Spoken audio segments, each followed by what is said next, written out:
Welcome to the deep dive, where we take source material and, well, distill it into those fascinating nuggets of knowledge and insight. Today, we're embarking on a pretty personal journey, a deep dive into a weekly review titled A Week of Health and Hobbies, 2025, Week 31. Now, this isn't just any log. It's a really meticulously kept record. It tracks one individual's progress across this incredible array of self-improvement goals. We're talking everything from health to creative pursuits. Our mission today to really unpack this, highlight some surprising facts about forming habits, the challenges of consistency, and just the sheer breadth of what someone might aim for. Yeah, it's fascinating. What really comes through is this underlying drive, to empower oneself and improve quality of life.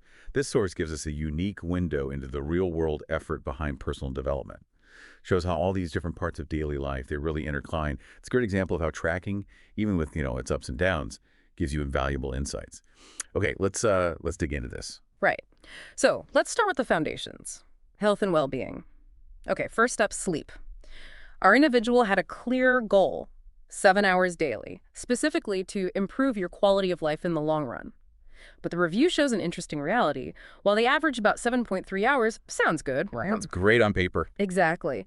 But the actual sleep was described as inconsistent and fragmented. It ranged from like 5 hours up to 9 hours some nights, and often split into multiple periods, especially after dinner. And that fragmentation, that's more than just an annoyance. It's a potential issue Oh. because it can genuinely prevent that deep restorative sleep. Our bodies need to cycle through those stages, REM, deep sleep. They're crucial for memory, emotional regulation, physical recovery, all that stuff. If sleep's constantly broken up, even if the total hours look okay, you might not be getting the quality you need. It really underscores that whole quality over quantity thing for sleep. It's not just a cliche. That is such a critical distinction. And here's a really interesting little detail from the review. They mention they finally found the optimal arrangement of pillow and mattress. Seems tiny, right? Huh? But they highlighted it. How significant can a subtle change like that actually be? Oh, it can be huge. Seriously. We often overestimate willpower, and underestimate how much our environment shapes our behavior. If getting into bed feels even slightly off or there's some subconscious barrier there, that friction just builds up night after night. So by optimizing the sleep setup sounds small. I know they've basically removed a hurdle. It makes the desired behavior, that deep sleep, easier to achieve. It's like making the right choice the easy choice. Less mental effort needed. Right, smoothing the path. Okay, so beyond sleep, another foundation is physical activity. Let's see how they did with movement goals. The target was 5,600 daily walking steps. The review shows a weekly average of 5,909 steps. Daily range was 4,915 to 535. So they hit the baseline, often went over. The source also notes aiming closer to 6,000 steps could provide additional benefits. Makes sense. Yeah, but what's really insightful here, I think, is their broader view of activity. Even on days with lower step counts, the review says they were rather physically active doing house chores and clearing up the gardening area. It's a good reminder that activity isn't just steps on a tracker, right? It's all movement. True. But there's also a clear struggle noted. Still struggling to building a habit of daily push-ups on a daily basis. Which raises that question, why were some habits, even when you're disciplined elsewhere, just so much harder to nail down? Yeah, that's the eternal question, isn't it? Okay, diet and fasting also play a big part here. They're doing 168 intermittent fasting, so 16 hours fasting, 8-hour eating window. But they mention being still in transition to regular meals. And here's an interesting observation. With increased appetite and food intake, my weight remains rather stable. Average 67.34 kilograms, tiny net gain of 0.05 kilograms. That weight stability, despite more food, that's quite remarkable. It suggests their body's adapting pretty well to the fasting, maybe some metabolic flexibility going on there. And it points to how strategic their diet is.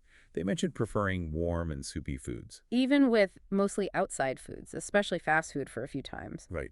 And the diet structure, that 1.2.2 ratio of plants, protein, and carbs. So 1 part plants, 2 parts protein, 2 parts carbs. That's a pretty smart way to balance energy and satiety. And it seems to be working. Looks like it. They specifically mention oatmeal with different nuts, helping maintain energy levels on some days, even with that erratic sleep we talked about. And starting the day with warm water and ginger powder, noted for improving overall well-being, it shows this conscious effort, to nourish the body properly amidst everything else, using food choices to support other goals. Okay, so we've covered the physical foundations. Let's pivot to the mind. Our individual clearly sees that connection, aiming to exercise your mind. They practice 3 steps of sitting meditation, usually just for a minute or so. But the note says, less mindful than usual. And this connects right back to that sleepy tale we mentioned earlier. The review actually speculates. It asks whether the changes on mattress arrangement can improve my motivation to meditate more. It's fascinating, isn't it, how physical comfort, something like sleep posture, might directly impact mental discipline.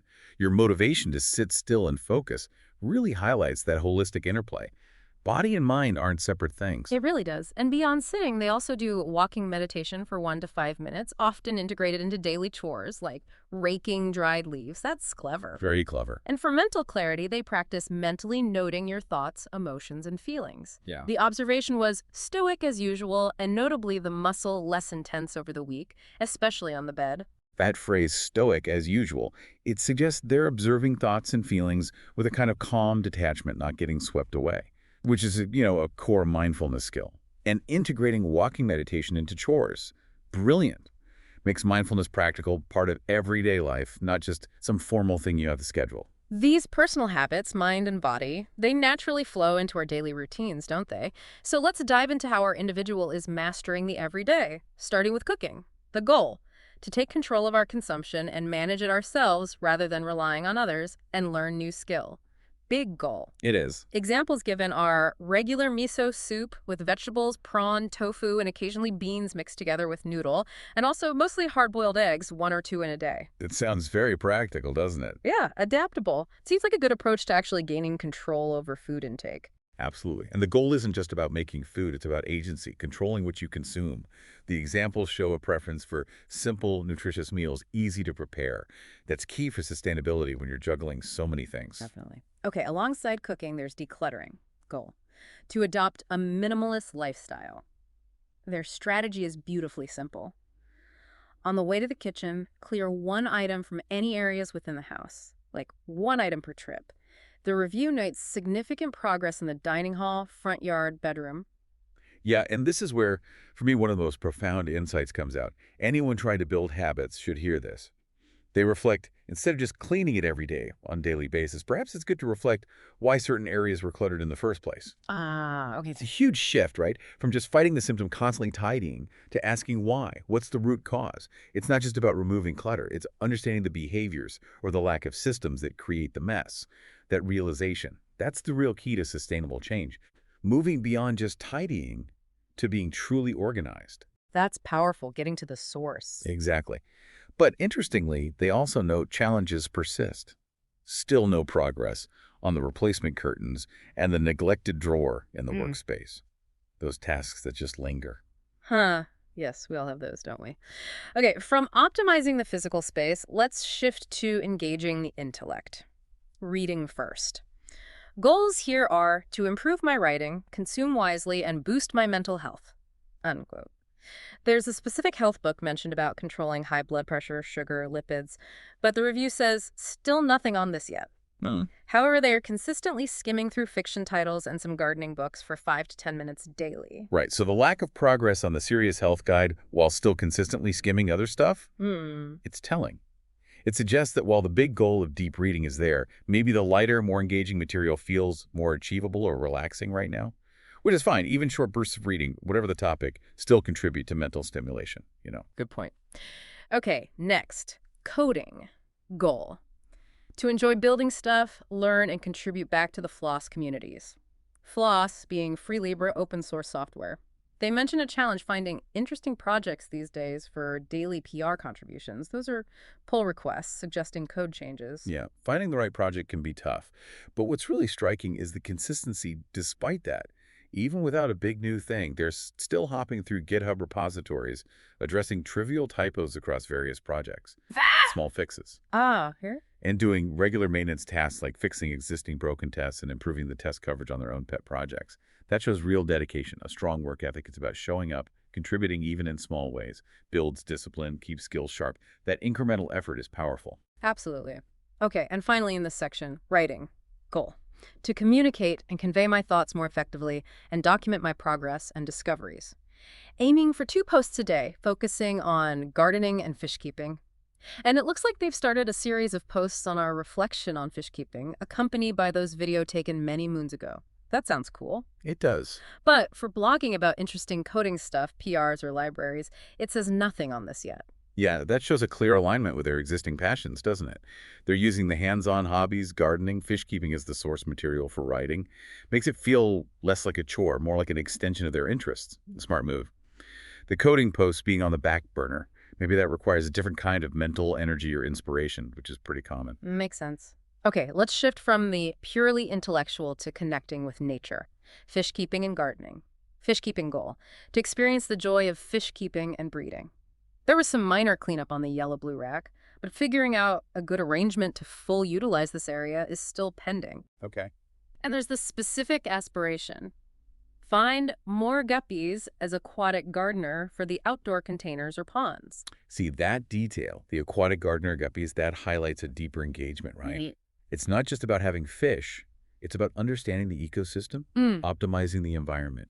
Shows real passion Yeah. and a desire to master the hobby. Nice. Okay, gardening. Goal. To improve your health, connect with nature, and learn a new skill. Looks like success here with seed germination projects.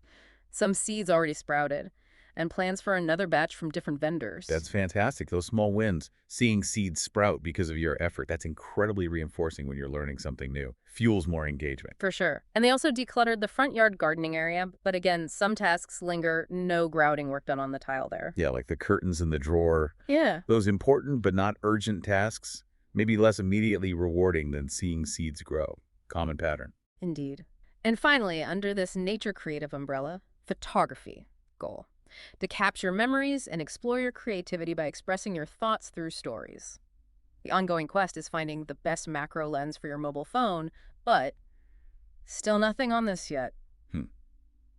But even that quest for the perfect tool, even if they haven't found it yet, it tells you something. It underscores a commitment to quality, to creative expression within their hobbies. The aspiration itself has value. It shows a mindful approach, not just casual interest. So if we zoom out, connect us all to the bigger picture. This deep dive really shows that self-improvement, it's rarely a straight line. It's more like this dynamic interplay, isn't it? Setting ambitious goals, facing setbacks, fragmented sleep, struggling with push-ups, and then finding these subtle, sometimes surprising ways to adapt and keep moving, like tweaking the pillows or weaving meditation into chores. It's about that continuous, iterative process of growth. Absolutely. So what does this all mean for you listening? This individual's weekly review, it's a really powerful testament to the value of consistent tracking, yes, but also thoughtful reflection across so many different areas of life. It reminds us that progress isn't just hitting targets. It's about the continuous effort, the insights you gain from every success and every struggle. It's really about the journey of becoming. Which leads to, I think, an important question for you to ponder. Looking at the sheer volume and variety of goals tracked here, sleep, coding, gardening, everything. What single area of personal development stands out to you as the most challenging to maintain consistency in? And why do you think that is? And maybe more importantly, what small, subtle change, like that pillow adjustment, could you maybe implement this week to help move that needle forward, even just a little bit? That's all for this deep dive. We hope you walk away well informed and maybe inspired to reflect on your own journey.